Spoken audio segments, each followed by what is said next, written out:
اعوذ باللہ من الشیطان الرجیم، بسم اللہ الرحمن الرحیم۔ سورج گرہن 8 اپریل 2024 کو آ رہا ہے۔ 8 اپریل 2024 8:40 پر سورج گرہن شروع ہوگا اور اس کا عروج ہوگا 11:25 پر، اور جو اس کا اختتام ہے وہ 9 اپریل 2024 2:10 پر ہوگا۔ تو یہ دورانیہ ہے، کچھ چیزیں ہیں جن کا خیال رکھنا اس دوران ضروری ہے۔ جو ہی سورج گرہن یا چاند گرہن آتا ہے تو بہت ساری ویڈیوز یوٹیوب پر آپ کو دیکھنے میں ملتی ہیں کہ وہاں پر بتایا جاتا ہے کہ کون کون سی ایسی احتیاطیں ہیں جو کرنی چاہیے عام افراد کو، اور بالخصوص جو حاملہ خواتین ہیں ان کو کون کون سی احتیاطیں کرنی چاہیے۔ آج ہم آپ کو بتائیں گے کہ کون سا عمل ہے جو جب سورج گرہن ہو یا چاند گرہن ہو تو اس وقت کرنا انسان کے اوپر فرض ہو جاتا ہے، واجب ہو جاتا ہے، ضروری ہو جاتا ہے۔ سب سے پہلے یہ کہ صدقہ دینا کہا جاتا ہے کہ ضروری ہے۔ ضروری نہیں ہے کہ صدقہ دیا جائے، بہتر آپ صدقہ آپ کسی وقت بھی دے سکتے ہیں، لیکن ضروری نہیں ہے کہ جب سورج گرہن ہوگا تو اس وقت ہی آپ صدقہ دیں، کوئی ضروری نہیں ہے۔ اس کے علاوہ حاملہ خواتین کے لیے کہا جاتا ہے کہ وہ کھٹی چیزیں نہ کھائیں، مثلاً، یا ہاتھ میں چھری نہ لیں، کینچی ہاتھ میں نہ لیں، سیدھی بالکل لیٹیں، تو اس طرح کی کوئی بات شریعت کے حوالے سے آپ کو نہیں ملے گی۔ سائنسی حوالے سے بھی اگر آپ دیکھیں تو اس طرح کی کوئی ایسی چیزیں نہیں ہیں، لیکن بعض افراد یہ ہیں کہ وہ مذہب کے نام پر ویڈیوز بناتے ہیں اور اس طرح کی لوگوں کے سامنے غلط فہمیاں جو ہے وہ بیان کرتے ہیں، حالانکہ اس طرح کا کوئی عمل کرنا ضروری نہیں ہے۔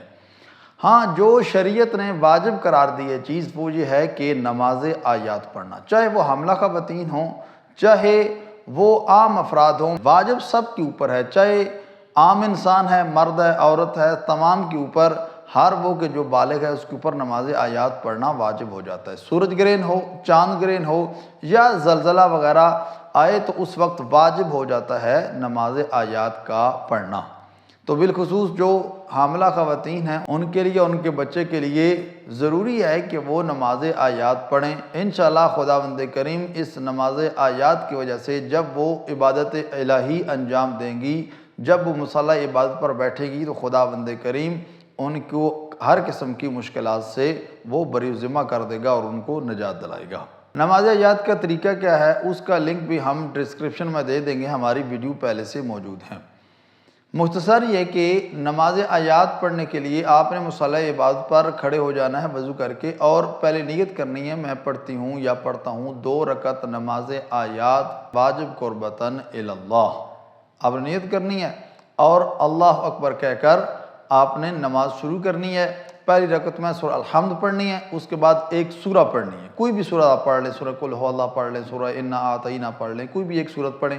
اس کے بعد رکوع میں چلے جائیں، رکوع سے پھر کھڑے ہو جائیں، کھڑے ہو کر پھر سورہ الحمد پڑھیں، کوئی ایک اور سورہ پڑھیں۔ اس کے بعد پھر رکوع میں چلے جائیں، رکوع میں سبحان ربی العظیم و بحمدہ جو ذکر عام طور پر پڑھا جاتا ہے وہ پڑھیں۔ اس کے بعد پھر کھڑے ہو جائیں اور پھر سورہ الحمد اور ساتھ ایک سورہ پڑھیں۔ اسی طرح سے آپ 5 دفعہ سورہ الحمد پڑھیں گے، ساتھ 5 دفعہ آپ کی کوئی نہ کوئی ایک سورت پڑھیں گے، اور اس طرح 5 رکوع بھی ہوں گے۔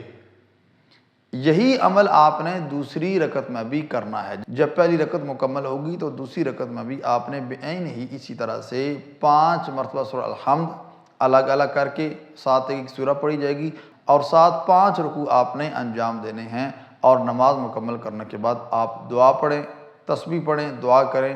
انشاءاللہ خداوند کریم آپ کی حاجات کو، آپ کی مشکلات کو آسان کرے گا۔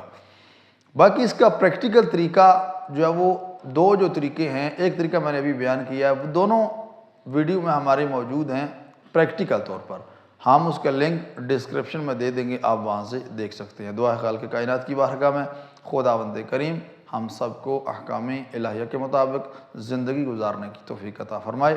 والسلام علیکم ورحمۃ اللہ وبرکاتہ۔